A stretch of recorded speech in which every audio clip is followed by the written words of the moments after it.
What's up, guys? Matt right here, folks. TheLines.com. It is game number 2 of Monday Night Football. We roll on here with our preview, Steelers and the Browns. Now, everything we do, absolutely free. So please go ahead, give us a little bit of support, hit that subscribe button, a little thumbs up action. And if you want to put a comment in there in the comment section, that would be great as well. All right. So we are sitting here. We go to our handy dandy little odds page here, which is fantastic, I might add. You scroll down, let you compare all the books all at once. Browns and the Steelers, you can see 2s across the board. 2.5 has now popped in favor of the Browns. 38.5 is the total in this one. Come back over to Mo's preview. You can take a look at. And there is a lot of injuries in this stuff. Weather should be fine. We're not really worried about the weather with this, and that's pretty important considering the Browns just played one of the worst weather games of week 1. What we do see, though, this is not good for either side. On the Brown side, Jack Conklin ruled out. He tore his ACL. He's out for the season. You can see this starting right tackle. Also, out of nowhere, Amari Cooper gets added to the injury report, and this is according to Adam Schefter. Browns wide receiver Amari Cooper, who aggravated a groin injury at practice on Saturday, is listed as questionable for Monday night, is considered unlikely to play per source. Adam Schefter has really good sources. Adam Schefter's not going to tweet that if Amari Cooper's going to play. So he's not going to play in this game. And then you look on the Steelers side of things, they're without their number 1 wide receiver as well, in Deontay Johnson. And then on top of that, let's go ahead and add another one in there in Cam Hayward is going to be off of the defensive line as well. Yes, they still have TJ Watt, but Cam Hayward is a really important part of that defensive line as well. So we might see Freiermuth. It looks like he's going to give it a go, but he is at least listed as questionable. So there's lots of stuff here on the injury front that could really play into your handicap of this game.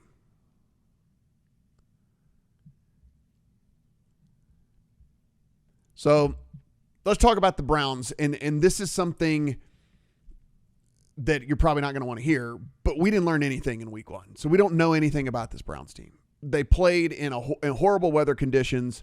They didn't really have to do anything at all because the Bengals were so terrible. So it's like you really dig in, and even though the score was what it wasn't a pretty performance, actually. When you rewatch that game, there was nothing special about what the Browns did at all. And it's kind of a misleading data point because of the weather conditions. And so I don't really know. And I was a little bit higher on the Browns coming in the season than most people. So I have to at least stick to my priors for at least another week and think that this Browns team is better than this Steelers team, in my personal opinion, in my power ratings, and in the way that I see these teams finishing out over the course of the season. What did we see from the Steelers last week? Just one of the worst performances. I mean, everybody was high on the Steelers coming out of the preseason. Everything that we saw, it seemed like Pickett had figured things out. Everything was going good. Then Deontay Johnson goes down. Hayward goes down. Things just go off the rails. And so it makes you wonder when you scroll back up here and you take a look and you see this total sitting at 38.5. And I know this is a week in which games were just flying over the total. Every game but 2 went over the total this week. You're down Amari Cooper on the Brown side. You're down a tackle on the Brown side. You're down your wide receiver 1 in Deontay Johnson on the Steelers side, and you're down a defensive lineman for them. The Browns already have one of the better run games in the NFL. Do they lean even more heavily on Chubb? Steelers couldn't do anything at all offensively. Did they try to switch things up? Did they try to run it more? What are they going to do? How are they going to try to make a difference? Pretty big lean to the under in this one. Probably will end up in my account. Hopefully in these island games, it's typically see late money come in on the over because casual bettors like to bet overs. So hopefully we can get this thing to tick up maybe even another half point or point for us over the course of the next several hours. The other question I really have in this one is who's going to step up and replace Deontay Johnson. And I would bet the Browns if I was going to be betting this game. I would. I still think they're superiorly talented to the Steelers. Like I said, I was higher on this team. I think this defense is still really good. They were kind of sneaky good last year, and I still think that they're good this year. And could Deshaun Watson possibly be as terrible as he looked at the end of last season? I don't think so. This is a guy that we were talking about just a few years ago as one of the top 5 quarterbacks in the NFL.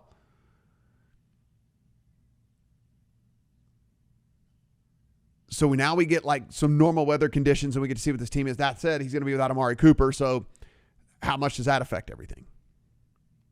But with all of that, I actually do like what Mo brought up here, because this was a bet that was already in my account, is Deshaun Watson and his rushing total. You can head over here to the site as well. And if you click on the home page, this prop player tool, and then you can type in anybody's name and it'll automatically give you the rundown here of what things look like.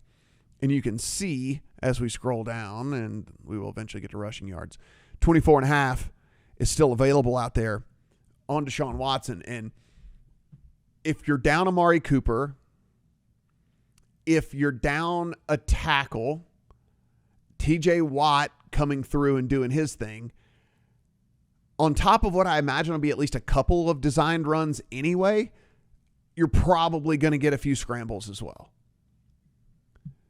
And Deshaun Watson, pretty athletic. And as Mo points out here, you can see that last year, even with as garbage as this Browns offense was last year, he almost averaged 30 yards a game rushing last year. So I do like the angle of Watson getting over on his rushing prop. The other prop in the account for me is with no Amari Cooper, we're trying to figure out where do the passes go then, right? And for me, I'm just going to trust the beat writers. I'm going to trust what everyone said and what I've heard. And I'm going to think that Elijah Moore is the guy that ends up being the beneficiary here with Amari Cooper out. And so I'm going to play over on his receiving yards. You can see you can get a 40.5 right now on Elijah Moore. You hear all through camp that he and Deshaun Watson had a really good rapport, that they were connecting all the time in training camp.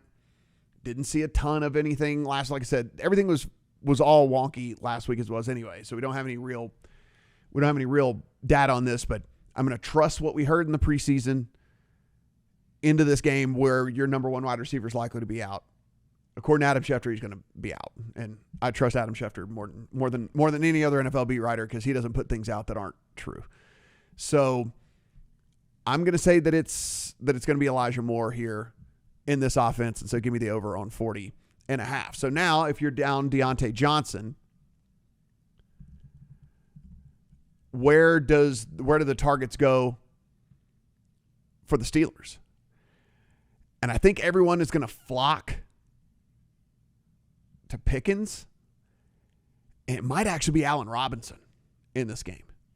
And I really wanted to bet the receptions, but as you can see, this got juiced to hell. So I think we have to go yardage here to get our exposure to Robinson. But Robinson was out there. I mean, even when Deontay Johnson was still on the field, I mean, Allen Robinson ran routes on 95% of the dropbacks for the Steelers last week. So who's going to pick up the slack? I'll take the guy that's just out there on the field the most, right, in something like this. And I'll look to Allen Robinson to get us to 31 yards receiving in this game. I know Pickett looked terrible last week, but he's not going to throw for 0 in this game. He's got a passing prop of a little over 200 yards.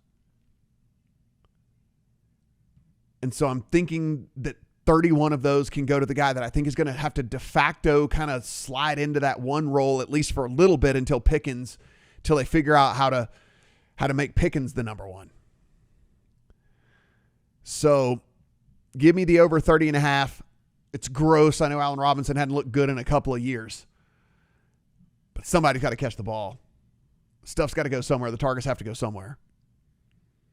And Robinson was out on the field the most last week. I imagine that continues this week. So give me the guy that's out on the field, running the most routes. He has the most opportunity to catch balls for us in the game. Trust me, I know. It's gross. I don't love Allen Robinson either.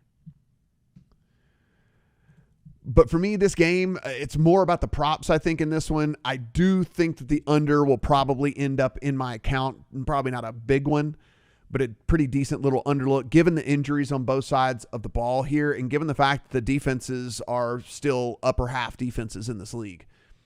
So I think we're looking at a game that might end up being sort of nasty out there. And if for whatever reason it's not, then, we do at least have a little bit of a hedge on the overs on some of these receivers too, right? I mean, it's if this does ends up somehow shooting out, I can't imagine this shooting out, but I mean, we do have overs on a couple of receivers out there, which I don't think is anti-correlation here, because we're only talking about 31 yards for Allen Robinson, right? Like, it's Allen Robinson get to 31 yards and the Steelers not put up a bunch of points. That could very easily happen. Elijah Moore could get to 41 receiving yards and the Browns not put up a ton of points. So I don't think that we're not correlating our play here by playing a couple of over receiving props, because they're so incredibly low that they're still within a threshold of being able to be met and not equaling points on the board. With all that. So again, not forcing a ton of bets tonight, guys. It's more prop looks and things like that. Probably a small underplay. Maybe a Browns look if Steelers take some late money or stuff like and something like that. So I do tend to lean more towards the Browns direction than I do the Steelers direction in this one, given where we sit with the injury situation. Up here is our little Discord button. You can go in there. People will be discussing this game all the way right up to kickoff, so you can get all the last minute thoughts and everything over there in Discord. That also is absolutely free. Please hit that subscribe button, and good luck on all your Monday Night Football Steelers and Browns bets.